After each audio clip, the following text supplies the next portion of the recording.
I wonder if it's ever struck you how curious a thing it is that most of the things that we experience we regard as things that happen to us, which we ourselves do not originate, which are events expressing some sort of power or activity that is external to ourselves. And if you consider that, you realize that what you mean by yourself is rather narrowly circumscribed. Even events that go on in our own bodies are put in the category of things that happen to us in the same way as things that go on in the world outside our skins. If there's a thunderstorm or an earthquake, well, it happens to you. You're not responsible for it. But so in the same way, when you have hiccups, you didn't plan on it. If you have belly rumbles, you had no intention of doing it. And as to the catastrophic act of getting born, well, you had nothing to do with that. And you can spend all your life blaming your parents for putting you in the situation in which you find yourself. And this way of looking at the world in this sort of passive mood as something that happens to you goes right down to our general feeling about life. It goes down to the way in which, as Westerners, we have been accustomed to look at human existence as a precarious event in a cosmos that, on the whole, is depicted as being completely unsympathetic and alien to our existence. In other words, if you're reared with a 20th century, or shall we say an early 20th century common sense, which is based on the philosophy of science of the 19th century, with its rejection of Christianity and Judaism, you regard yourself as an accident, a biological accident, in a stupid universe, which is mechanical, but has no feelings, no finer feelings. A vast, pointless gyration of radioactive rocks and gas in which you happen to occur. Of course, if you don't have that point of view and you are more traditional, you look upon yourself as a child of God. And therefore, under authority. In other words, there's a big boss on top of all this who allowed you, at his pleasure, to deign to have the disgusting effrontery to exist. And you better watch your P's and Q's, because that Almighty is looking after you with the attitude of this is going to hurt me more than it's going to hurt you. And when you look at the world in that image, or in the other image that it's a stupid mechanism, either point of view you take, you don't really belong. You're not really part of all this. And I could use a stronger word than part, only we don't have it in English. We have to say something like connected with it, essential to it, or to put it in the strongest possible way, it is quite alien to Western thought to conceive that the external world, which is defined as something that happens to you, and your body itself as something that you've got caught up with, it is quite alien to our thought to consider all that as you yourself. Because you see, we have such a myopic view of what oneself is. It's as if, in other words, we selected how much experience is really to be regarded as me. As if you focused your attention on certain restricted areas of the whole panorama of things that you experience, and say, I will take sides with that much of it. Now, we come here right at the start to an extremely important principle, which is the different points of view you get when you change your level of magnification. That is to say, you can look at something with a microscope and see it a certain way. You can look at it with the naked eye and see it in a certain way. You look at it with a telescope and you see it in another way. Now, which level of magnification is the correct one? Well, obviously, they're all correct, but they're just different points of view. You can, for example, look at a newspaper photograph under a magnifying glass, and where with the naked eye you will see a human face, with the magnifying glass you will just see a profusion of dots, rather meaninglessly scattered. But as you stand away from that collection of dots, which all seem to be separate and apart from each other, they suddenly arrange themselves into a pattern. And you see that these individual dots add up to some kind of sense. Now you'll see at once from this illustration that maybe you, when you take a myopic view of yourself, as most of us do, but you may add up to some kind of sense that is not apparent to you in your ordinary consciousness. When we examine our blood streams under a microscope, we see there's one hell of a fight going on. All sorts of microorganisms are chewing each other up.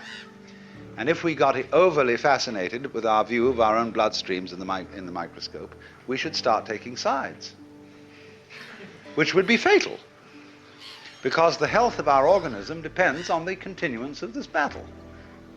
What is, in other words, conflict at one level of magnification is harmony at a higher level.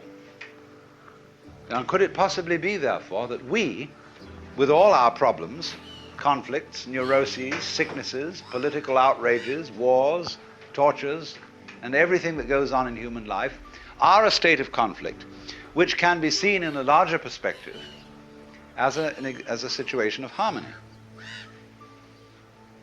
Well, it is claimed, you see, that some human beings have broken through to that vision, that they've slipped somehow or other into states of consciousness where they see the apparent disintegration and disorganization of everyday life as the functioning of a totality which at its level is completely harmonious.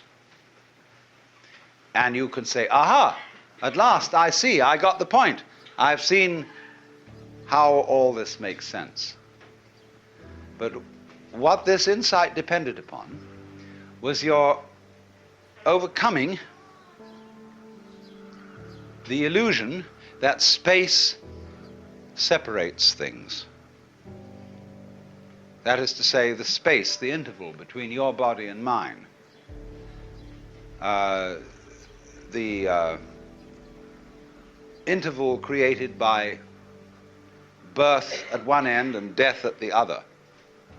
And then after somebody's death, then somebody else's birth. These are events with intervals between them. And normally we regard these intervals in time and these intervals in space as having no importance, no function. We tend to see the universe itself as really consisting in all the stars and galaxies. That's what it is. That's what we notice. But the space in which all this happens is sort of written off as something that isn't really there. But what one has to realize is that the space is an essential function of the things in the space. After all, you can't have separate stars unless there is a space around them. Eliminate the space and you will see you couldn't have this phenomenon at all. And vice versa. You couldn't have the space. They wouldn't be there in any sense whatsoever if there weren't the bodies in it. So the bodies in the space and the space are two aspects of a single continuum. They're related together in exactly the same way as a back and a front. And you just don't get one without the other. So the moment you see that intervals, that space is connective, you can understand at once how you are not just to be exclusively defined as a flash of consciousness that occurs between two eternal darknesses, which is the popular common sense view which Western man has of his own life. That you consider that in the darkness that comes before your birth, there was no you, and in the eternal darkness that follows your death, there is likewise no you. And I'm going to discuss these matters not by appealing to any special spooky knowledge, as if I had been traveling on the higher planes and knew all my previous incarnations and therefore could tell you authoritatively that you are much more than this individuality. I'm going to do it on a basis of complete common sense, that everybody has access to the facts. And that just what you have to realize is that life is a pattern of immense complexity. And what you call yourself as a living organism, say, I am my whole body at the very least. Now, what is that body? That body is recognizable, and I recognize my friends when I meet them again, with luck, and you recognize me. Although the last time any of you saw me, I was absolutely something entirely different from what I am now. Just as the flame of a candle is never a constant. A flame of a candle is a stream of hot gas. Only you say the flame of the candle as if it were a constant. Well, it is a recognizably constant pattern. The spear-shaped outline of the flame and its coloration is a constant pattern. But in exactly the same way, we are all constant patterns. And that's all we are. The only thing constant about us at all is the doing rather than the being. It's the way we behave, the way we dance. Only there's no we that dances. There's just the dancing. Just as the flame is the streaming of hot gas, just as a whirlpool in a river is a whirling of streaming water. There is no thing that whirlpools. There is the whirlpool. And in the same way, each one of us is a very, very delightfully complex undulation of the energy of the whole universe. Only by our process of miseducation, we've been deprived of the knowledge of that fact, not as if though there was someone to blame for this, because it's always with our own tacit consent. Because life is basically a game of hide and seek. Because life is pulsation, on and off. Here it is, and now it isn't. And by being this pulsation, we know it's there. See, you don't know what you mean by on unless you know what you mean by off. That's why when we want to awaken someone, we knock at the door. It's not enough to slam the door once with your fist and make a big noise, but you keep up a pulsation, because that by its on and offness attracts attention. All life, you see, is this flickering in and out. Only there are enormous rhythms in it. There are very fast flickering ins and outs, like the reaction of light upon our eyes, such that if I take a lighted cigarette in the dark and I spin it, you will see a circle of fire. Because the reflection of that cigarette tip on your retina lasts, it endures. Just in the same way as on a radar screen. An image stays a little while until it's revivified by another round. So in that way, you see, you notice continuity. And in the same way then, you notice the continuity of a light, because although, like say, with an arc lamp is actually a flickering light. And that's why they don't allow arc lights to be used in any shop where there's a circular saw moving. Because sometimes the flickering speed of the arc light so synchronizes with the turning speed of the teeth on the blade that the teeth look as if they're not moving. And so anybody who might put his hand on the blade would have it chopped off, thinking it was a still one. So in this way, very fast impulses are looked upon us as constant. And we see where there are fast impulses a solid thing. When you look at the blade of a propeller or an electric fan, the separated 4 or 3 blades become a solid disc, and you cannot throw an egg through it. Well, so in exactly the same way, you can't put your finger through a rock, because the rock is moving too fast for your finger to go through. That's the meaning of the whole phenomenon of hardness. Hardness in nature is immense energy, but acting in a very concentrated space, restricted space, but going to beat hell. That's why you can't get through it. Now, from those very tiny fast rhythms, which give us the impression of continuity, there are also in this universe immensely slow rhythms. And these are very difficult for us to keep track of. And they impress us and depress us as our own life and death, as our coming and going, which goes for what is to us such a slow pace that we can't possibly believe that it is really a rhythm. We think of it as our birth, as something quite unique that could never occur again, because we're so close to it, you see, and it's moving so slowly. And so with that point of view, we are, like Marshall McLuhan has said, he borrowed a metaphor from me, which is that we are driving a car looking at the rear vision mirror. That means that the environment in which you believe yourself to exist is always a past one. It isn't the one you're actually in. The process of growth, the basic process of biology, is one in which lower orders are always being superseded by higher orders. But the lower order can never figure out, or only very rarely figure out, what the higher order is that's taking over, and may see it as a terrible threat, as total disaster, as the very end,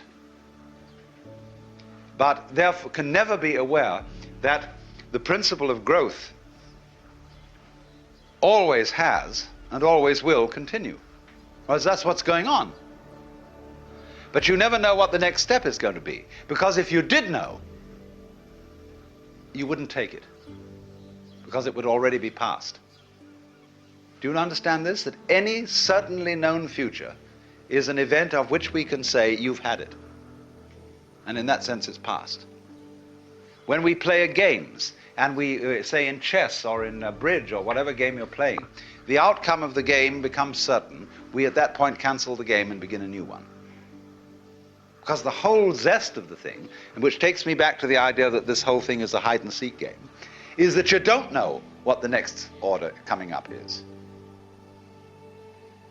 But one thing you can be sure of, it will be an order, and it will comprehend you. At the moment, we stand at a time in history where we're beginning to think of the great countdown on the end of the human race. Terrifying possibility that through atomic energy, we may obliterate this planet and turn the whole globe into a star. Maybe that's the way all the stars started. Imagine, you know, this great thing coming up. The countdown on the end. 7, 6, 5, 4, 3, 2, 1. Bang!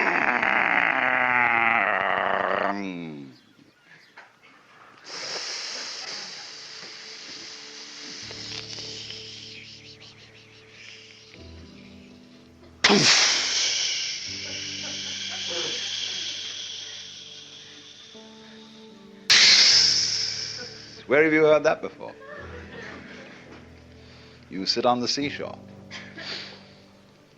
and you hear the waves going in and out, and you don't stop to think. That's what you're doing. That's what the whole business is doing. And there are places where the wave mounts and mounts and it gets too big for its boots or whatever, and it spills and breaks. And we could do just that. But Very important to realize that that's what you're doing, because then you don't get panicky about it. And the person who's going to press that button is a person who's going to be in panic. So if you realize that that's what it is, and that it doesn't really matter if the whole human race blows itself up, then there's a chance that it won't do it. That's the only chance we have. Not to do this thing which attracts us like a kind of vertigo, like a person who looks over a precipice and is all set to throw himself over. Or a person who jumps out of a plane when they're skydiving and forgets to pull the parachute ring because he gets fascinated with a target. It's called target fascination. He just goes straight at it, you see. So we can get absolutely fascinated with disaster, with doom. Or, you know, all the news in the newspapers is invariably bad news. There is no good news in the newspapers. People wouldn't buy a newspaper consisting of good news. Even the free press is full of terrible news. Except the San Francisco Oracle. And the fascination, you see, for this doom might be neutralized if we would say, well, why bother about that? It's just another fluctuation in this huge, marvelous, endless chain of our own selves and our own energy going on. See, here's the problem. Because of our myopia, because of the way we've, as it were, restricted consciousness to focus upon just that certain little area of experience that we call voluntary action. That's us. And everything else happens to us. Now, that's obviously absurd.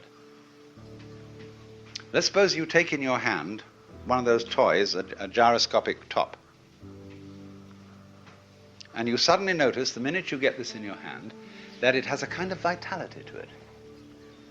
It seems to resist you. It starts pushing you in a certain way, see?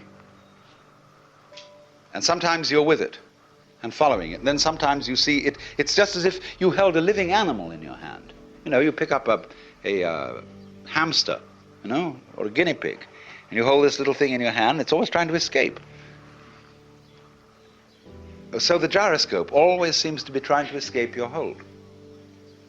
Now, in exactly the same way, what you're experiencing all the time, all sorts of things are getting out of control and doing things you don't expect. It's trying to escape your hold. All right, then don't grab it so hard. And you discover that this living thing that you're feeling, like the gyroscope top, it's your own life. Because you can see very simply that you would not understand the experience that you call voluntary action and decision, being in control and being in yourself, unless in opposition to that there was something else. You couldn't realize self and control and will unless there was something other, out of control, and instead of will, won't. It's the two together only that produces the sensation that you call having a personal identity. Only, there is a funny thing about human consciousness which has been worked out very carefully in Gestalt psychology, which is that our attention is captured by the figure rather than the background, by the relatively enclosed area rather than the diffuse area, and by something moving rather than what is relatively still. And to all those phenomena that in this way attract our attention, we attribute a higher degree of reality than the ones we don't notice. That's only because, for the moment, those are more important to us. Consciousness, you see, is a radar that is scanning the environment to look out for trouble, just in the same way as a ship's radar is looking for rocks or other ships.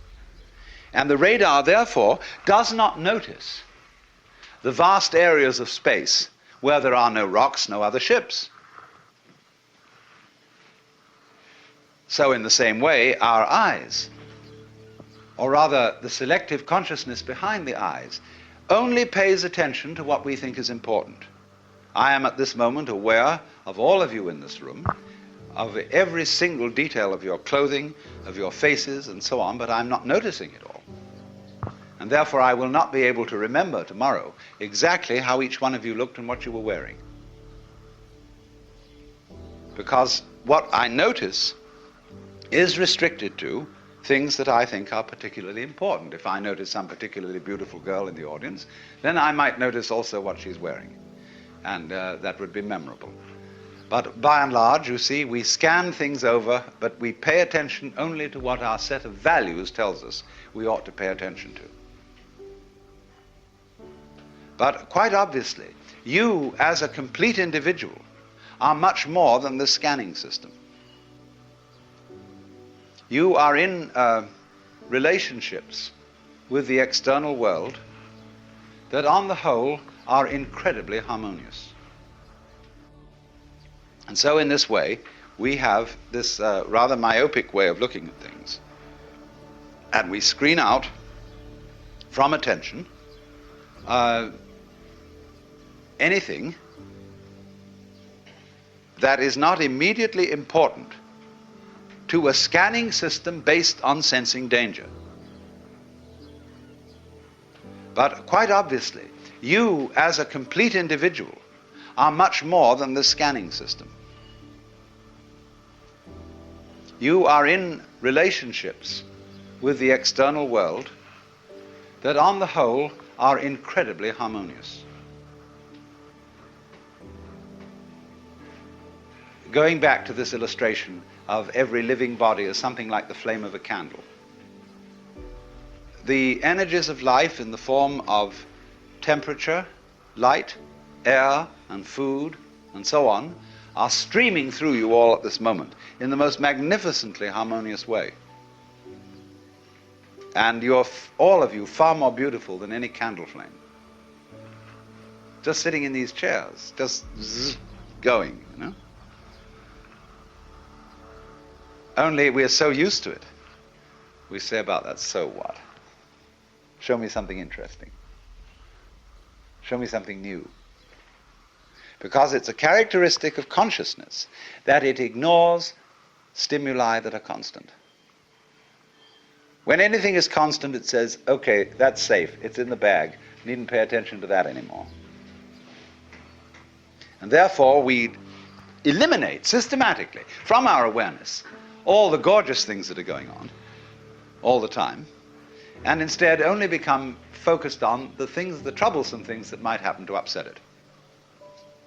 Which is all right, but we make too much of it. And we make so much of it that we identify our very selves, I, ego, with the radar, with the troubleshooter. And that's only a tiny fragment of one's total being. So that if you do become aware that you are not simply that scanning mechanism, but you are your complete organism, then very swiftly, in turn, as a consequence of that, you become aware that your organism is not the way you think about it when you look at it from the standpoint of conscious attention, from the standpoint of the ego. From the standpoint of the ego, your organism is your kind of vehicle, your automobile in which you go around. But from a physical point of view, your organism is again like the candle flame or the whirlpool. It is something which is a continuous patterning or activity of the whole cosmos. The key idea here is pattern. Let's suppose I'm going to borrow a metaphor from Buckminster Fuller. Suppose we have a rope, and one section of this rope is made of manila hemp. The next section is cotton. The next section is silk. The next section is nylon, and so on. Now we tie a knot in this rope. Just an ordinary 1/over knot. And you find by putting your finger in the knot, you can move it all the way down the rope. Now, as this knot travels, it's first of all made of manila hemp, it's then made of cotton, it's then made of silk, it's then made of nylon, and so on. But the knot keeps going on. And that's the integrity of pattern, the continuing pattern, which is what you are.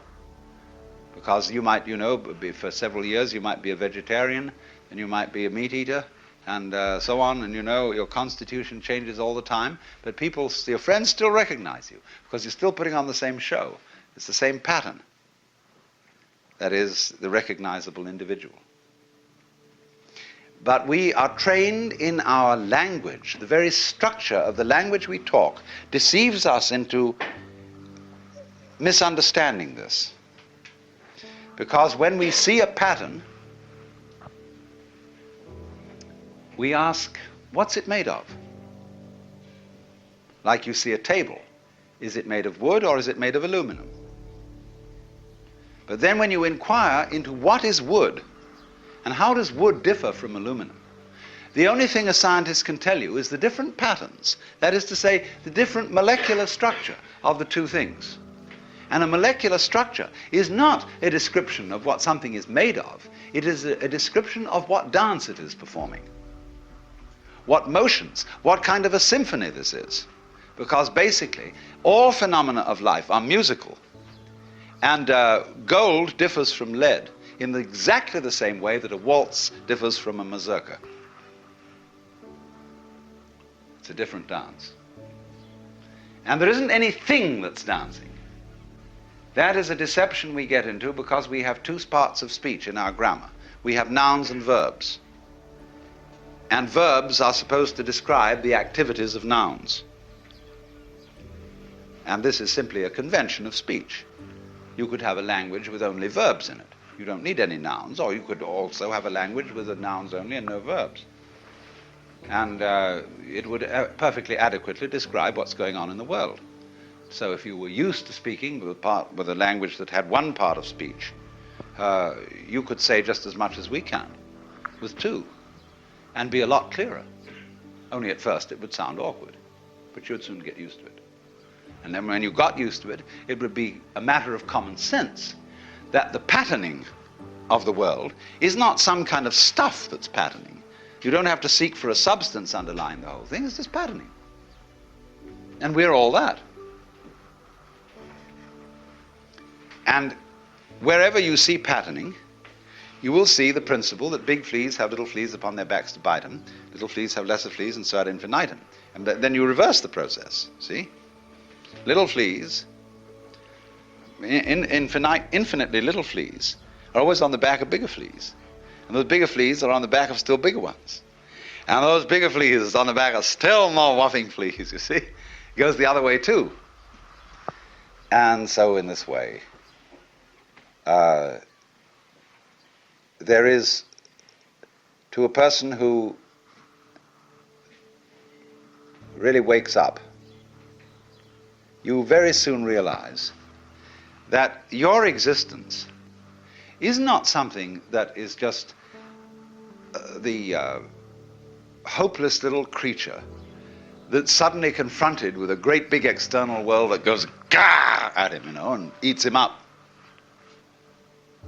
Every tiniest little thing that comes into being, every minute little fruit fly or gnat or bacterium, I will go so far as to say is an event upon which this whole cosmos depends. This thing goes both ways. It's not only that every little organism which exists depends on its total environment. The reverse is also true, that the total environment depends on each and every one of those little organisms. So that you could say this universe consists of an arrangement of pattern in which every event is essential to the whole thing.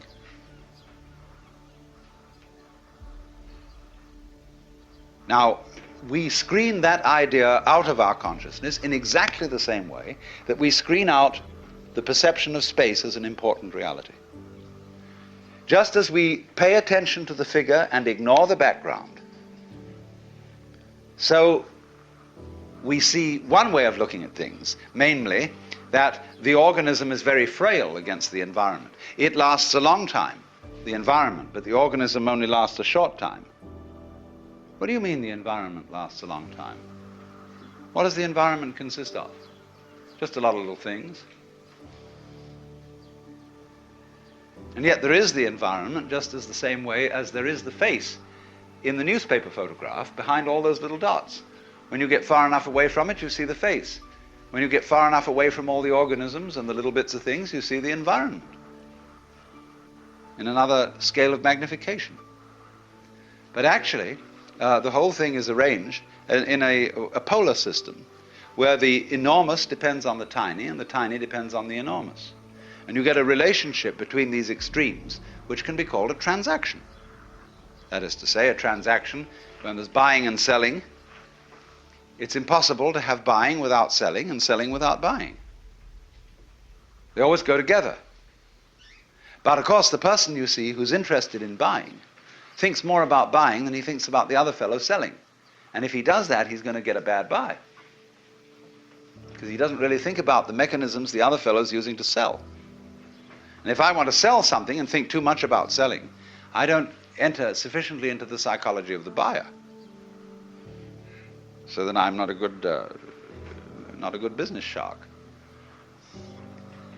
So in this way, we are always, as it were, overemphasizing a certain aspect of our experience.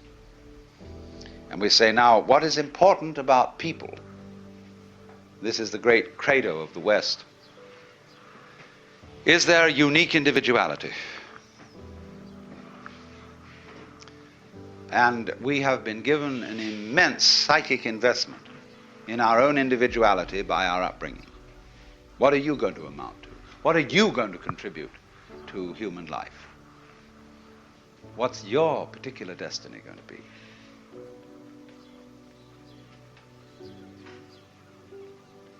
It's a fine idea. But the thing we don't understand is that it won't work, this great idea, without being balanced with its opposite.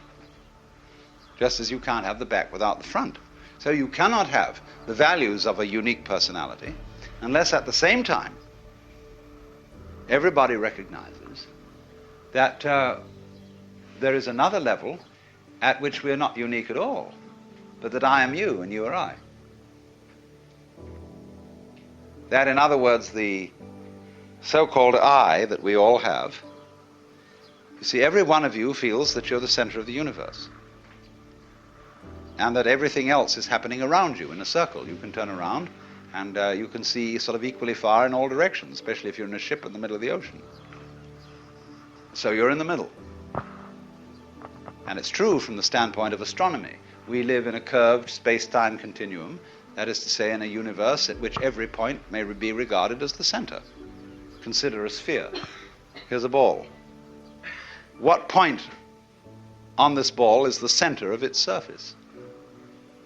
You can see at once that any point can be the center of its surface.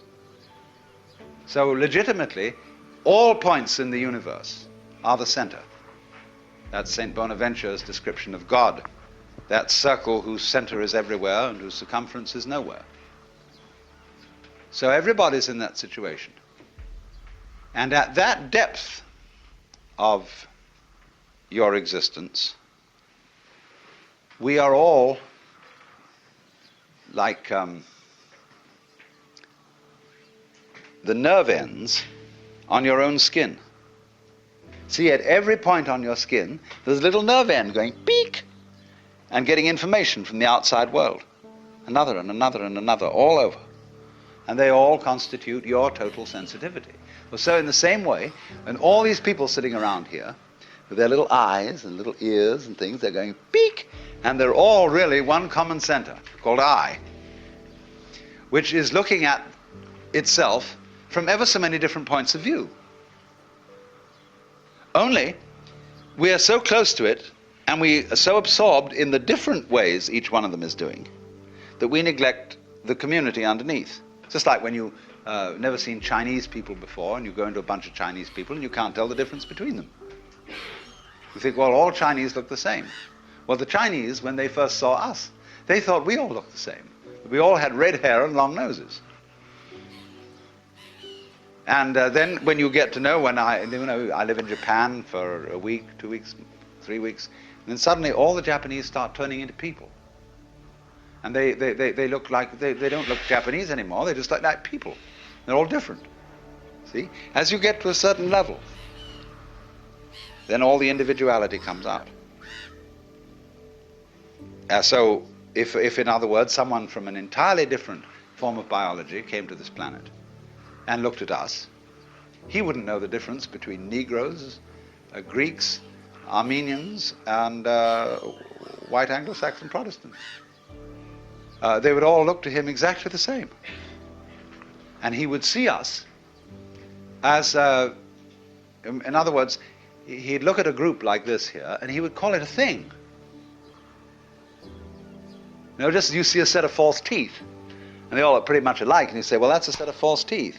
So you see a set of people sitting around, and say, well, that's a thing. It's like a caterpillar with so many legs on it, It breaks up and reforms and so on. It's rather interesting. It's like hydras, you can take hydras and put them in an osterizer. Flatworms, excuse me. You can take flatworms, and you can teach them certain tricks, and then you put them in an osterizer and pulverize them. Then they reform themselves, and they know the tricks you taught them. And you can mix up those who do and those who don't.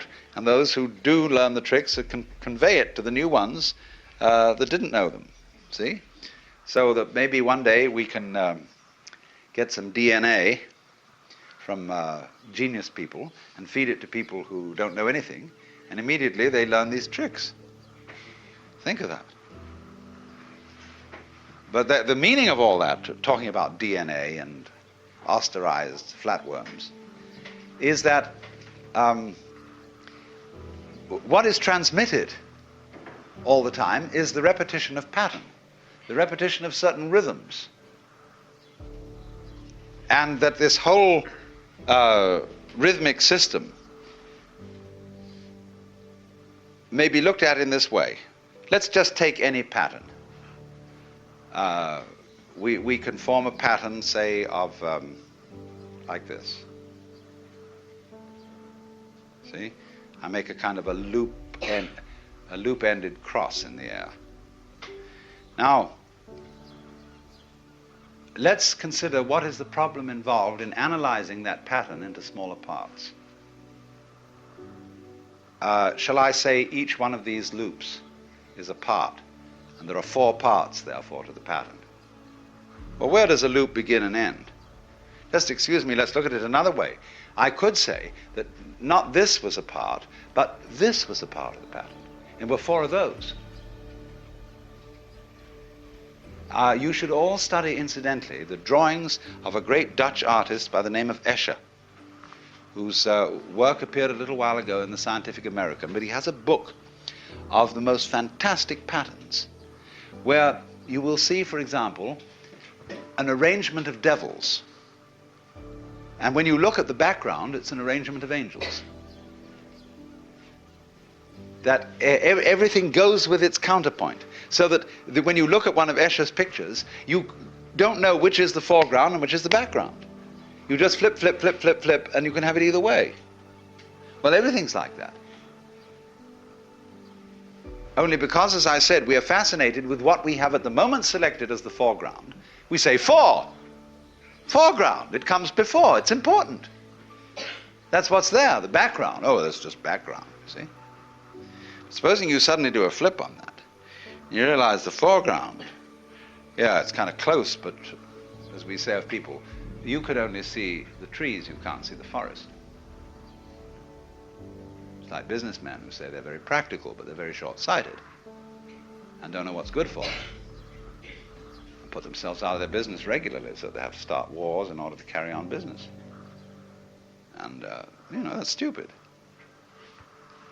So you always, wherever you are looking at the general panorama of sensory experience, try switching.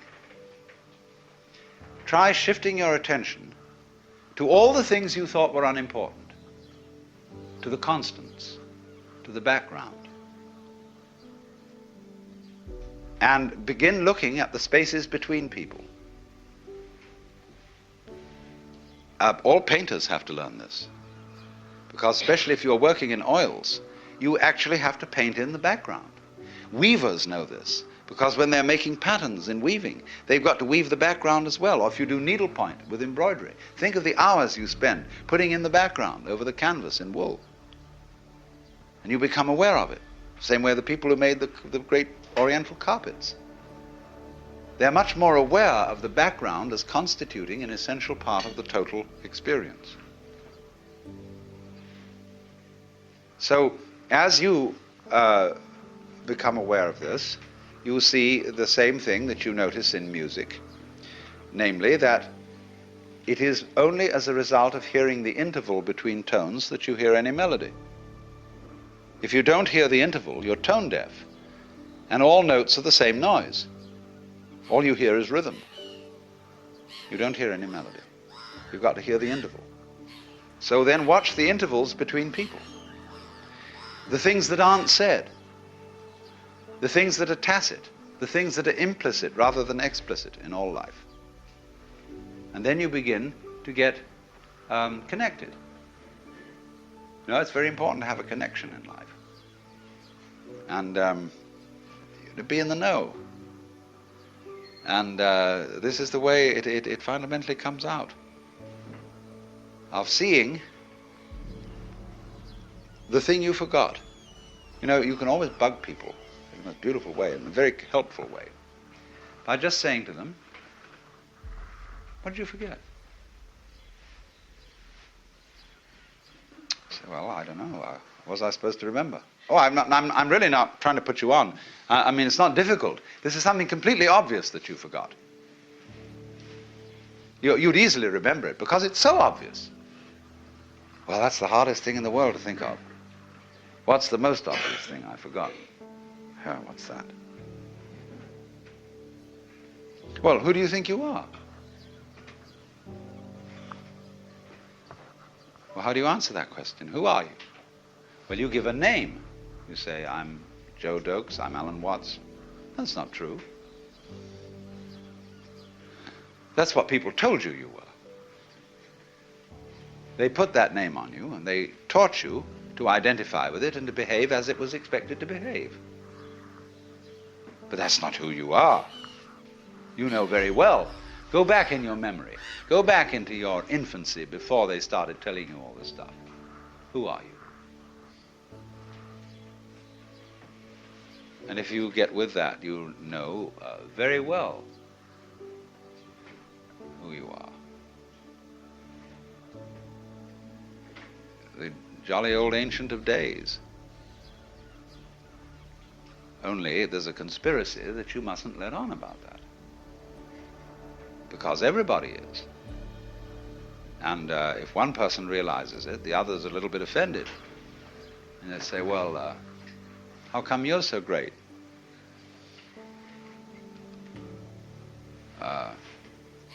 We worked it in Christianity by a very clever thing of allowing just one individual to be recognized as the God incarnate. And nobody else, therefore, could be. And since he had been safely crucified and whisked up to heaven, he wouldn't bother us anymore. So everybody, therefore, who gets an intimation of who they really are and ever comes out with it in Christian civilization, people say, who the hell do you think you are? You Jesus Christ? Well, you can say Jesus Christ said he was Jesus Christ and everybody put him down for it, and that's what you're doing to me. Oh, they say, forget that one. Because it's like somebody comes out and composes some perfectly terrible music. And the critics say this man is a cacophonist. He is completely incompetent. And he said, did you read the reviews of Beethoven's First Symphony when it was performed at Vienna? Now the thing is, we allowed one person, you see, one human individual, to be the incarnate God. Because we have all been living in a theory of the universe in which the individual is simply involved in something that happens to him. And we feel that this thing that happens to us is reality. It is facts that we have to face and accept and cope with. See? It's always something other than you. You don't recognize it as an integral part of your own being, without which you cannot know what you mean by the word I.